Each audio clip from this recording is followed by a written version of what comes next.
Good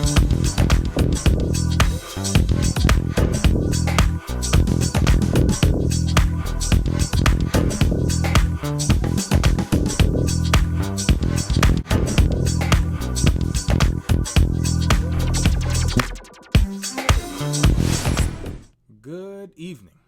It is Saturday, September 21st at 11:35 p.m. Pacific Standard Time.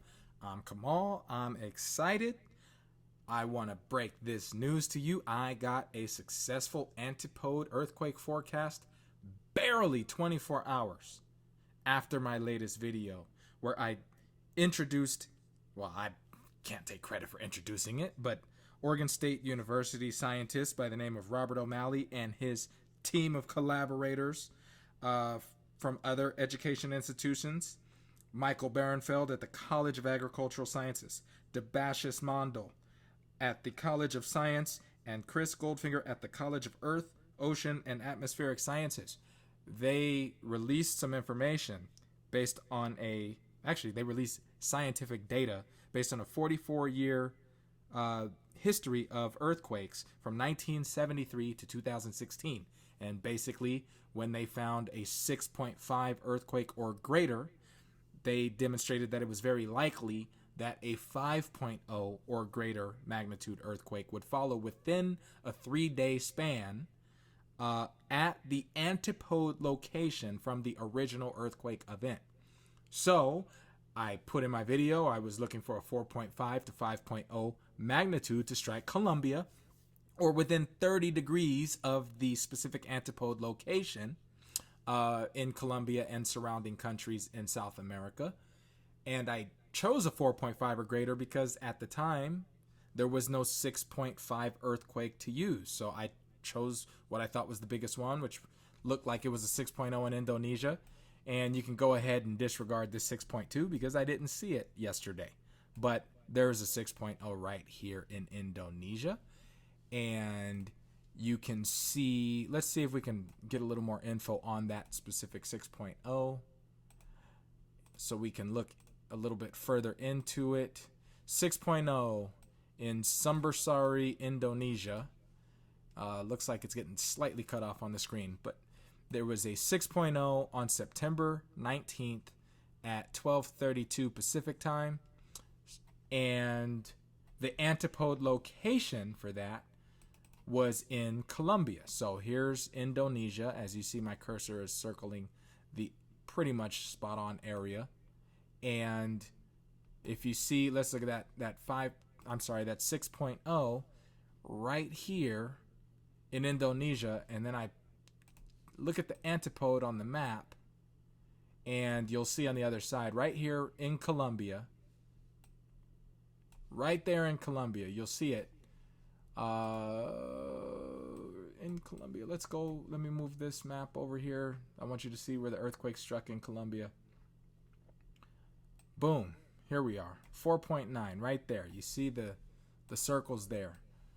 Or even better yet, let's do this one. 4.9 in Colombia. Aritaca, Colombia. And was a 4.9 that struck. So we're spot on the antipode. Oh my goodness, that is, wow. I mean, that is so close. I almost slipped up and cussed in here. I'm excited about this. This is big news. I mean, come on, my first try, and I've got other ways to forecast an earthquake, but I mean, my goodness, if the antipode is that easy, then why not just do it that way? Take all the thought process out of it. So that's an update from yesterday. We've got an antipode hit. Now, forecasting an earthquake another way, there are other ways to do it. You can look at this map and you can see there's patterns of where the quakes are striking. Matter of fact, let's put in terrain on the USGS map here. And it probably is a little easier on the eyes to see. But when you look at these earthquakes going around the edges of the plates, the ring of fire, if you will, that's where most of the earthquakes are striking. So you can just zoom out and look, and you'll see right on the plate boundaries is where most of the big earthquakes strike. So South America, North America, Alaska, Russia, Japan, Taiwan, Philippines, Indonesia, my goodness, north of Australia and Papua New Guinea and Solomon Islands and Fiji and Tonga and Vanuatu, and north of New Zealand, and then into Europe. You can see along the plate boundaries, getting up through Myanmar and Burma and India. And of course, there's some, of course, there's going to be earthquakes that strike deeper within the plate. But if you can just analyze that most of the big quakes are going to be striking around plate boundaries, you're halfway towards your earthquake forecast. So I'll get into some other earthquake forecasting later, but I wanted to break that news on the antipode forecast because that was a smash success. And so kudos to Robert O'Malley and his team at Oregon State University and other education institutions that partnered with him.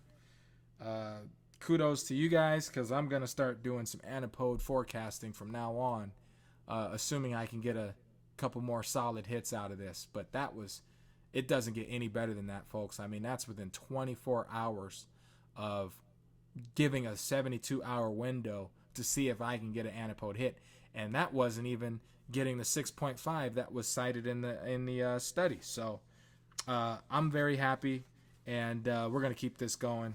Had to give that update, and I'm going to go ahead and sign off for now. But I got more information on a whole lot of other stuff, like the San Andreas quite possibly is pre-quaking right now. So might get into the San Andreas. In fact, I will get into the San Andreas very soon. But I'll talk to you on the next video. Have a good night. Take care. Peace.